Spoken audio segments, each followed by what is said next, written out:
நிச்சயமாக தமிழ்நாட்டில் இந்த முறை பணபலமெல்லாம் ஒன்றும் செய்யாது. இங்கு பிஜேபி மிகப்பெரிய வலிமையாக இந்த களத்தில் இருக்கு.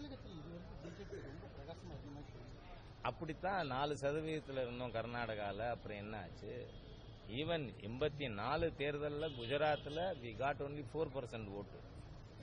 அதனால அது 89 ஆட்சிக்கு வந்துட்டோம் 5 வருஷத்தில்.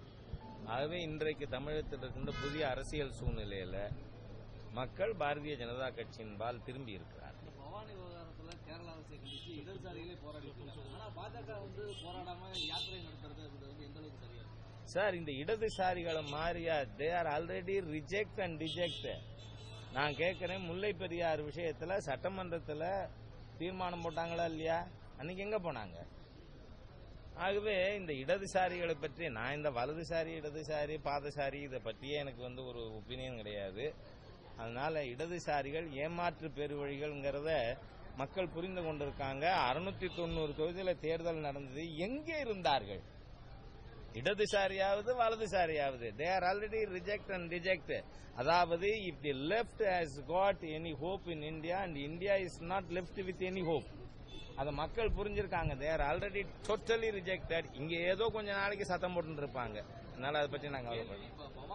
இங்க பாருங்களேன், மக்களுக்கு கருத்தை சொல்றது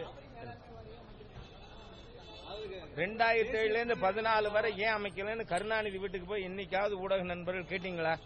பிஜேபினா மோடினா உடனே கேள்வி மேல கேள்வி கேட்கறதா வரும். உச்ச நீதிமன்றத்தில் the case is still bending. அது டிஸ்போஸ் பண்ணட்டும், அதுக்கப்புறம்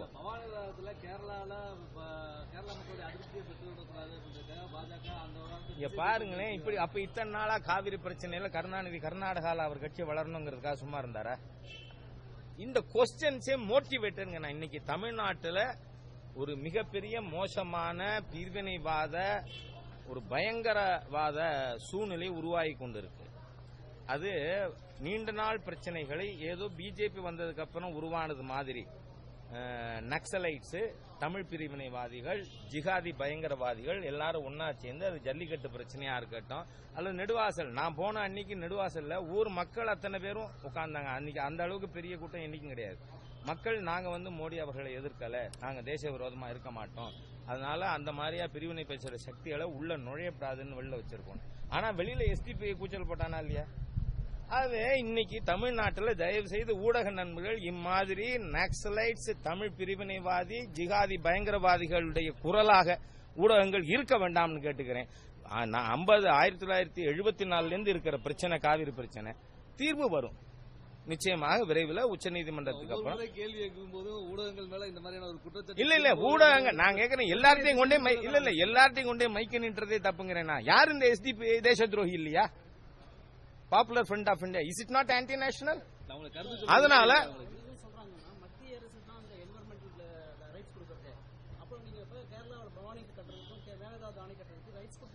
இங்க பாருங்களேன், சிறுவாணி அணைக்க ரைட்ஸ் கொடுக்கல, இது ரைட்ஸ் கொடுக்காம கட்டி கொண்டிருக்காங்க, நடவடிக்கை எடுக்கப்படும். அதனால மத்திய அரசுக்கு எதிராக மோடி அவர்களுக்கு எதிரான சூழ்நிலை உருவாக்க தயவு செய்து ஊடக நண்பர்கள் துணை போகாதீங்கிறேன். பிரிவினை விஷயமாவே எடுத்துக்கிறீங்களே. நான் கேட்கிறேன், 50 ஆண்டுகளா தமிழ்நாட்டில் ஒரு தடுப்பணை கூட கட்டாத இந்த திராவிட இயக்கங்களுக்கு எதிராக என்னைக்காவது ஸ்டாலின் போய் நீட்டினீங்களா?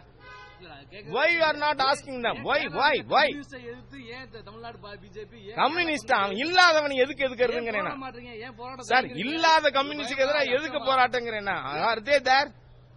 கம்யூனிஸ்ட் இந்தியாவிலே இல்ல. செத்து போன கட்சியை பத்தி என்னத்துக்கு செத்த பாம்பு அடிக்கிறது?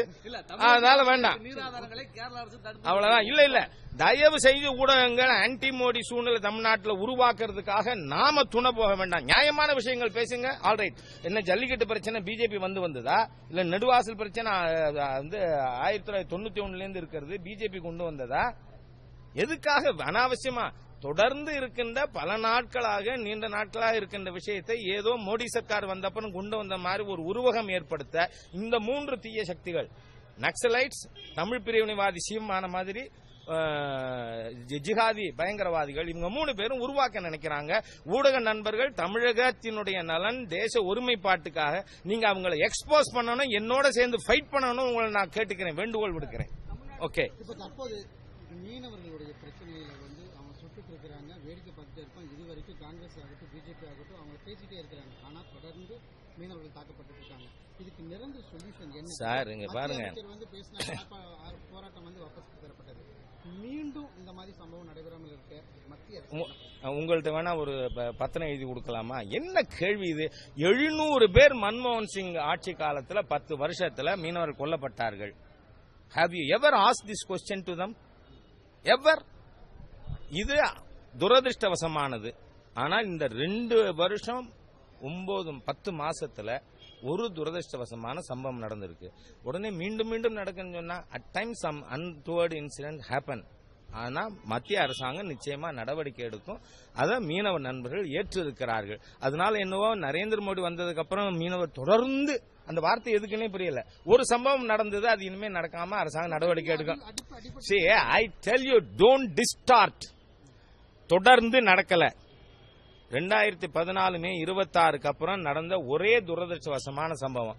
அது நடக்காமல் நடவடிக்கை எடுக்கும். இந்த தொடர்ந்துங்கிற வார்த்தை எங்கள்கிட்ட கேட்கப்படாது. மன்மோகன் சிங் கிட்ட, சோனியா காந்தி கிட்ட, கருணாநிதி கிட்ட, ஸ்டாலின் கிட்ட கேட்க வேண்டிய வார்த்தை எங்கிட்ட எது கேட்கறது?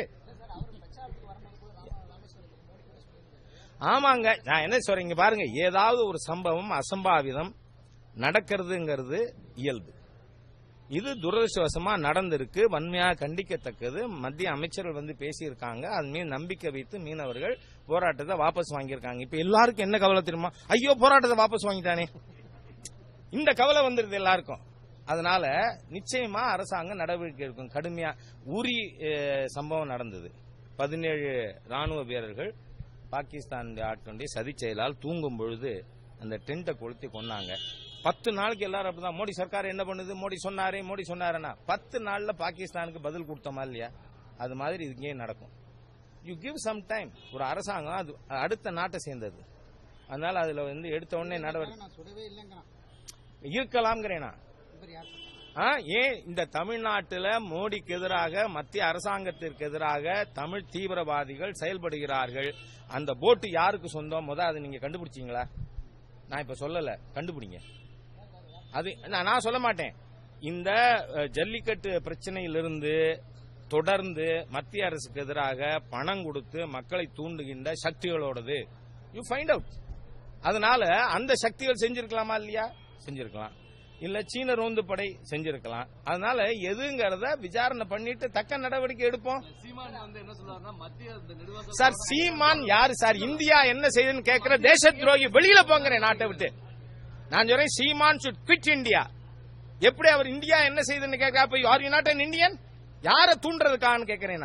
இந்த தேச விரோதிகளை நிச்சயமா கொம்ப பிடிச்சு, ஏன்னா நான் மஞ்சு வரட்டு மாடு அவுத்து விட்டவன். இவங்கெல்லாம் அதுவும் மாடு வளர்த்திருக்காரா சீமான்? எவ்வளவு பெரிய போலி. நாய் வளர்க்கிறார், அதுவும் வெளிநாட்டு நாய். நாட்டு நாய் கிடைக்கலையா? இந்த மாதிரியான மக்களை தூண்டுகின்ற தேச விரோத பிரிவினைவாத சக்திகளை we will fight them and holding their horns. அதனால சீமான்லாம் ஒரு பொருட்டே இல்லை எனக்கு. இல்ல, நீங்க கண்டுபிடிங்க இன்னைக்கு. அதாவது இல்ல, ஜேர்னலிசம், இன்வெஸ்டிகேட்டிவ் ஜேர்னலிசம் வச்சிருக்கீங்கல்ல, யூ இன்வெஸ்டிகேட். சும்மா கேள்வி கேட்கறதே வேணாம், இன்வெஸ்டிகேட் அந்த போட் யாரோடதுன்னு. அப்ப அதுக்கு பதில் கிடைக்கும். நன்றி.